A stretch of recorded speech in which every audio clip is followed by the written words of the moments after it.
बिस्मिल्लाहिर्रहमानिर्रहीम। प्यारे बच्चों, अस्सलाम वालेकुम। मेरा नाम साजदा नूर है और मैं आपको गौहर पब्लिशर्स की जानिब से खुशामदीद कहती हूँ। हमारा मोटो है redefining the geography of education through digital resources for conceptual learning. आज के इस वीडियो लेक्चर में हम गौहर निदाए उर्दू जमात पंजम के सबक नंबर 4 बादशाही मस्जिद शुरू करेंगे। तो आइए चलते हैं अपने सबक की जानिब। जी तो प्यारे बच्चों, सफ़ा नंबर 24 पर हमारा सबक है बादशाही मस्जिद। सबसे पहले तो मुझे ये बताएं कि आपने कौन कौन सी अहम इमारतें देखी हुई हैं। जी, मीनार पाकिस्तान, वेरी गुड। शाही किला, शालीमार गार्डन, शाबाश। हमारा अगला सवाल है कि लाहौर की बादशाही मस्जिद के बारे में आप क्या जानते हैं। मैं बताती हूँ आपको। ये मस्जिद इस्लामी फ़न तामीर का एक खूबसूरत नमूना है। इसे मुग़ल बादशाह औरंगज़ेब आलमगीर ने 1673 में बनवाया था। इसमें दाखिल होने से पहले ही बाएं तरफ हमारे कौमी शायर अल्लामा मोहम्मद इकबाल रहमतुल्लाह अलैह का मज़ार है और इसके कुछ फासले पर लाहौर का बुलंदो बाला शाही किला नज़र आता है। तो आइए अब हम अपना सबक शुरू करते हैं।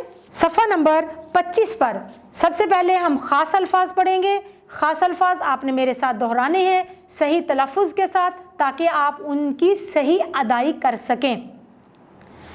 खुश्क गोदी, खाम माल, इस्तकबाल करना, सदर दरवाज़ा, बाला खाना, बुलंदो बाला, कमोबेश, नक्शो निगार, तर्ज़ तामीर, पुरशिकवा, आलमे विरसा। तो आइए अब हम अपनी रीडिंग स्टार्ट करते हैं। साइमा की खाला लाहौर में रहती थी। उनकी बड़ी बेटी हया की शादी होने वाली थी। उन्होंने साइमा और उनके घर वालों को शादी से एक हफ्ता पहले आने को कहा था कि शादी की तैयारी में उनका हाथ बटाया जा सके। ऐसा ही होता है ना, जब फैमिली में कोई शादी होती है तो शादी वाले घर से अम्मी अब्बू के लिए या बड़े बहन भाइयों के लिए बुलावा आ जाता है कि आप हमारे साथ आएँ और आके शादी की तैयारियां करवाएं। यही रिश्तों का बेटे हुस्न होता है। साइमा के अम्मी अब्बू दोनों स्कूल में पढ़ाते हैं, इसलिए जो ही मौसम सरमा की छुट्टियों का ऐलान हुआ, ये लोग लाहौर जाने को तैयार हो गए। ये 20 दिसंबर की एक सपहर थी जब साइमा, उसके अम्मी अब्बू और भाई इस्लामाबाद के मारगला स्टेशन पर पहुंचे। गाड़ी अपने मुकर्ररा वक्त पर 3 बजे मारगला से रवाना हुई। मारगला स्टेशन पर ज़्यादातर माल गाड़ियाँ आती हैं, माल गाड़ियाँ जो सामान लेके एक शहर से दूसरी शहर में जाती हैं। यहाँ खुश्क गोदी है। माल गाड़ियाँ यहाँ की फैक्ट्रियों के लिए खाम माल लाती हैं और तैयार माल लेकर जाती हैं। रेलगाड़ी 15 मिनट में रावलपिंडी सदर के मशहूर रेलवे स्टेशन जा पहुंची और 15 मिनट रुकने के बाद लाहौर के लिए रवाना हो गई। रास्ते में खेत, वादियाँ, पहाड़, मकानात और गाड़ियाँ तेजी से पीछे की तरफ हरकत करती हुई नजर आईं। झेलम दरिया पार करते करते शाम हो गई।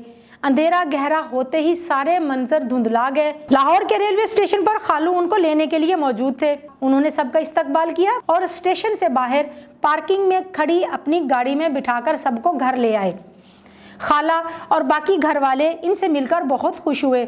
सब ने मिलकर खाना खाया, बच्चे टीवी देखने लगे, जबकि बड़े अलग कमरे में शादी की तैयारियों के हवाले से बातचीत करने लगे। अगले दिन सुबह 10 बजे खालू ने बच्चों को साथ लिया और बादशाही मस्जिद ले गए। भाई सैर भी तो करवानी थी बच्चों को, इस वजह से बच्चों को साथ लेकर बादशाही मस्जिद की सैर के लिए चले गए। ये मस्जिद इस्लामी फ़न तामीर का एक नादिर नमूना है। जो ही वो मीनार पाकिस्तान के सामने वाले गेट से मस्जिद के अहाते की जाना बढ़े, एक खूबसूरत बागीचे ने उनका इस्तकबाल किया। खूबसूरती से लगाए गए पौधों के अंदर से गुजरते हुए सब लोग मस्जिद की सीढ़ियों की जानिब बढ़े। ये पौधे जिस जगह लगाए गए हैं उसे हजूरी बाग कहते हैं। सुर्ख पत्थर की बनी हुई सीढ़ियाँ बहुत खूबसूरत थीं। कई लोग यहाँ तस्वीरें बना रहे थे। खालू ने सब बच्चों की तस्वीरें भी बनाई।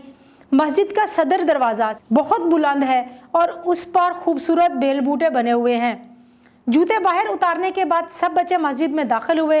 खालू ने बताया कि ये मस्जिद मुग़ल बादशाह औरंगज़ेब आलमगीर ने अपनी हुकूमत के दौरान 1673 में बनवाई थी। सदर दरवाजे मतलब बड़े दरवाजे के साथ बाला खाने में जाने के लिए सीढ़ियाँ हैं।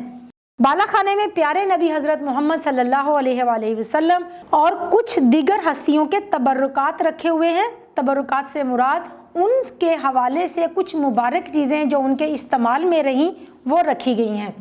आगे बढ़े तो उनके सामने एक वसी दालान था जिसके बीच में वुजू के लिए तालाब बना हुआ था। दालान के चारों तरफ ऊंची चारदीवारी थी जिसके साथ साथ कुछ छोटे कमरे बने हुए थे। खालू ने बताया कि ये कमरे मस्जिद के मुलाजिमीन के इस्तेमाल में हैं। किसी ज़माने में मुल्क के दूसरे हिस्सों से दीनी तालीम हासिल करने के लिए आने वाले तुलबा यहाँ ठहरा करते थे।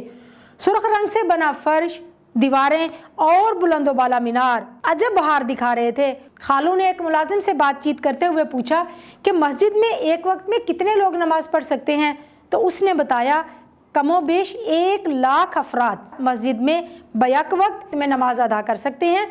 यूं इस मस्जिद का शुमार सिर्फ पाकिस्तान ही नहीं बल्कि दुनिया की चंद बड़ी मसाजिद में होता है।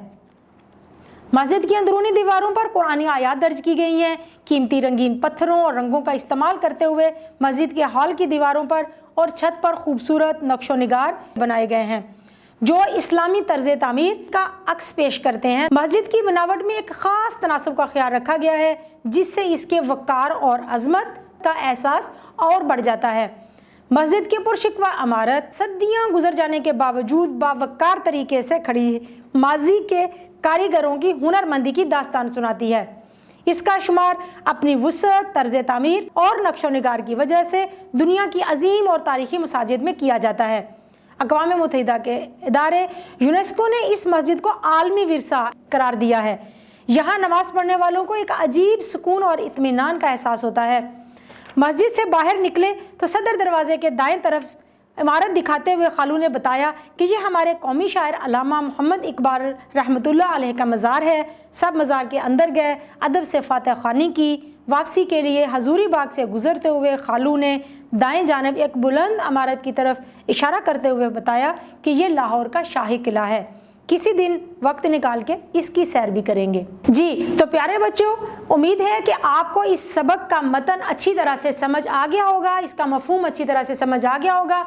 आपने इस मतन को दोबारा से पढ़ना है ताकि आपको ये अच्छी तरह से याद हो जाए। अगली वीडियो तक के लिए इजाज़त दीजिए। अपना बहुत सा ख्याल रखिएगा। अल्लाह हाफिज़।